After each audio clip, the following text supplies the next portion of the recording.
পরিবারের সচ্ছলতা ফেরাতে রাশিয়া পাড়ি দিলেও লাশ হয়ে ফিরলেন মোহাম্মদ আকরাম হোসেন।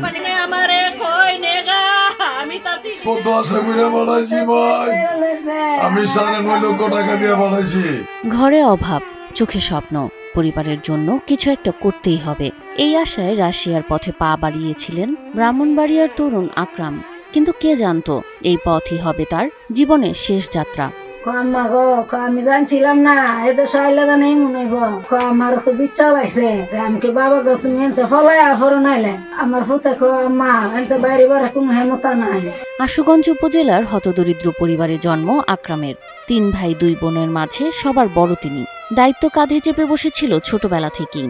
আমি গরিব মানুষ, আমার এই ছেলের উপর এমন উপার্জন ছিল, এই সংসারটার হাল আমার ছেলের কাছে আছে। দিনমজুর বাবার আয়ে চলতো না সংসার, তাই ওয়েল্ডারের কাজ শিখে আত্মীয়দের সাহায্যে বিদেশের পথে পাড়ি জমান তিনি। স্বপ্ন ছিল মায়ের মুখে হাসি ফোটানোর। আমি যে গিলেন বের করে পুত্রের বিদেশ বানাইছি, আমি কেমনে চলব এই চিন্তা ভাবনাই করি। রাশিয়ায় গিয়েই আকরাম চাকরি পান একটি চায়না কোম্পানিতে। অল্প আয় হলেও সংসারে নিয়মিত টাকা পাঠাতে থাকেন তিনি। আমরা তো ছেলের আশা ভরসা আছি, বলে ছেলে বিদেশ গেছে দিব, আমরা সংসারের দায়িত্ব আপনার ছেলের আছি। আকরামের টাকায় দরিদ্র সেই পরিবারটিতে আস্তে আস্তে ফিরছিল আশার আলো। কিন্তু ভাগ্যের নির্মম খেলায় আকরাম দালালের ফাঁদে পড়ে চুক্তিভিত্তিক যোদ্ধা হয়ে যান রুশ সেনাবাহিনীতে। আকরাম হয়তো ভেবেছিলেন বাড়তি কিছু ইনকাম হবে তার, পরিবারের স্বপ্ন আরো কাছাকাছি আসবে। কিন্তু যুদ্ধ কি কারো স্বপ্ন দেখে?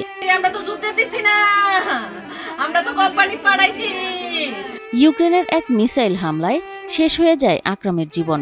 তার সব স্বপ্ন, মায়ের চোখের ঘুম, বাবার শেষ আশাটুকু সবকিছু ছিন্ন ভিন্ন হয়ে যায় এক নিমিষেই। মানে এদিন অনেক কান গোলাগুলি বলেছে, আমার ছেলে যে বাঙ্গার থাকতে বাঙ্গারে বোমা হামলা হয়েছে। 18 এপ্রিল এক সহযোদ্ধার ফোনে দেশে পৌঁছায় আকরামের মৃত্যু সংবাদ। মুহূর্তেই শোকের ছায়া নেমে আসে তার পরিবারে। আমার ছেলের হ্যান থেকে আমার ছেলের লোক যে ছিল সে ফোনদা বলতেছে তোমার ছেলে 14 তারিখ মারা গেছে। ছেলেকে জীবিত ফিরে না পেলেও এখন আকরামের পরিবার চায় ছেলের মরদেহ অন্তত ফিরে আসুক। সরকারের কাছে তাদের একটাই আবেদন, ছেলের লাশটা যেন তারা শেষবারের মতো জড়িয়ে ধরতে পারে।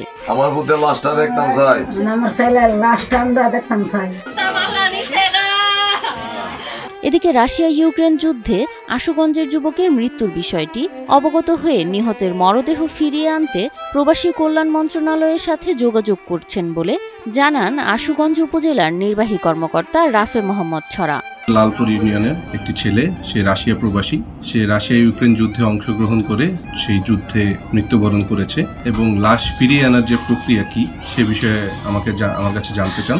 পরবর্তীতে তার কাছ থেকে আমি সময় নিয়ে আমি পররাষ্ট্র মন্ত্রণালয় এবং আমাদের প্রবাসী কল্যাণ মন্ত্রণালয়, এই দুইটি মন্ত্রণালয়ে যোগাযোগ করার পর আমরা যেটা আমরা যে তথ্য পেয়েছি সেটা হলো যিনি মারা গেছেন তার লাশটি বর্তমানে কোথায় আছে, কার হেফাজতে আছে এবং তিনি যে বিদেশে গিয়েছেন সে সংক্রান্ত কাগজপত্র এবং তার যে পাসপোর্ট সে সকল কাগজপত্র নিয়ে তাকে প্রবাসী কল্যাণ মন্ত্রণালয়ে যোগাযোগ করার জন্য পরামর্শ দেওয়া হয় এবং তার লাশ ফিরিয়ে আনার বিষয়ে সকল ধরনের সহযোগিতা, সকল ধরনের প্রক্রিয়াগত কার্যকলাপ সব প্রবাসী কল্যাণ মন্ত্রণালয় থেকে করা হবে এবং এই ক্ষেত্রে তার যদি কোনো ধরনের সহযোগিতা প্রয়োজন হয় উপজেলা প্রশাসন তাকে সর্বাত্মক সহযোগিতা প্রদান করবে।